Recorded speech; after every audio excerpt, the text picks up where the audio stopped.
सो good morning friends. आपको general engineering जो fourth subject है मैकेनिकल इंजीनियरिंग का, मतलब फोर्थ सब्जेक्ट मैकेनिकल इंजीनियरिंग, चाहे automobile production, RAC, maintenance, CAD कहीं से भी हो, तो फ्रेंड्स आपको ये पढ़ना है, याद रखिए। तो चलिए देखते हैं। तो फ्रेंड्स जनरल इंजीनियरिंग के दो भाग है, एक इलेक्ट्रिकल इंजीनियरिंग है और एक कौन सा हो सकता है फ्रेंड्स, आप खुद बताइए। सिविल इंजीनियरिंग, मैकेनिकल नहीं है जनरल इंजीनियरिंग में, मतलब आपको अलग अलग इंजीनियरिंग के बता रहे हैं, जिसमें आपको overview of DC circuits, basic terms, EMF, potential difference जो आपने पढ़ के आया है वो सारी चीज़ें, किरचॉफ लॉ, करंट और वोल्टेज दोनों लॉ पढ़ने, delta and star connection of and their conversion पढ़ना है, डीसी सर्किट्स पढ़ना है। सेकंड चैप्टर क्या है, डीसी सर्किट, जिसमें आपको दो थ्योरम पढ़ना है, सबसे important Thevenin theorem, Norton theorem, फिर उनके एप्लीकेशन देखना है डीसी सर्किट्स में। Voltage and current sources, concept of voltage source, graphical and symbol है friends, symbol and graphical representation दोनों पढ़ने हैं। और concept of current sources, symbol, characteristics, graphical representation of ideal and practical current sources सब पढ़ना है।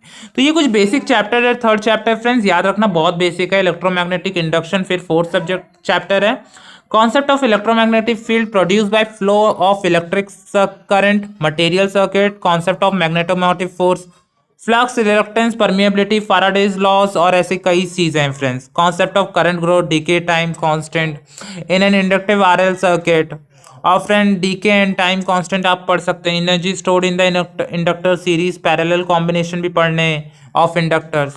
Batteries आपको पढ़ने फ्रेंड्स, याद रखना basic idea of battery, primary and secondary cells, construction, working principle and application of lead acid, nickel, cadmium and silver oxide batteries. Charging method पढ़ना है lead acid battery का, जो एक्यूमुलेटर कहलाता है, care and maintenance of lead acid battery, series and parallel connection of battery and general idea. इसके बाद आपको introduction to maintenance free batteries देखना है, और फिर बाद में एसी आपको देखना है, एसी फंडामेंटल्स। याद रखना अब अल्टरनेटिंग करंट शुरू हो रहा है, कॉन्सेप्ट ऑफ अल्टरनेटिंग करंट से लेके फिर बाद में आपको ये सारी चीजें, आरएमएस वैल्यू निकालना, maximum value, form factor, peak factor, सारी चीजें, concept of cycle, time period, instantaneous value, सारी चीजें। हाँ, इसमें जो आप देख सकते हो स्क्रीनशॉट ले सकते हो।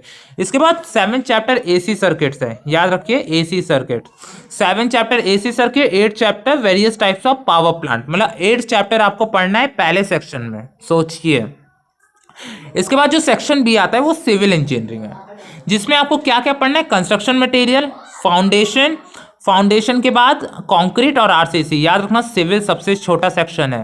कंस्ट्रक्शन मटेरियल में properties and use of various construction material, stone, bricks, limes, constant जो भी इस्तेमाल होता है सिविल में वो सारे देखना है। फाउंडेशन देखना है, फिर बाद में सॉइल के बारे में, कंक्रीट देखना है और आरसीसी। इसके अलावा आपको इस सब्जेक्ट में कुछ नहीं करना है। और फिर कुछ प्रैक्टिकल भी है, तो प्रैक्टिकल भी देखना पड़ेगा, याद रखिए प्रैक्टिकल भी करना पड़ेगा। आप ये सोच रहे होंगे इतनी सारी चीज़ें एक, मतलब कैसे हो जाता है यार, इतनी सारी चीज़ें। मैं खुद सोचता हूँ इन लोगों ने बहुत सारी चीज़ें किया है, लेकिन याद रखना आपको ना कुछ जैसे न्यूमेरिकल्स को नहीं छोड़ना है, बहुत इंपॉर्टेंट है। Kirchhoff current law, voltage law सबसे बेसिक है यार, ये सारी चीज़ें बहुत बेसिक है। जब आप पढ़ोगे तो ईजी लगने लगेगा, बहुत ईजी है। बैटरीज के बारे में पहले से आपको आता होगा ज़्यादा करके, तो इसलिए टेंशन मत लेना, और प्रॉब्लम नहीं है कोई भी, आप पढ़िए बिंदास, कोई प्रॉब्लम नहीं होगा फ्रेंड्स। आई होप आपको ये वीडियो पसंद आया, लाइक कमेंट शेयर जरूर करिए, चैनल को सब्सक्राइब करिए फ्रेंड्स। प्लीज़ आप टेलीग्राम चैनल में भी जुड़ सकते हैं, हमारे साथ जुड़ जाइए।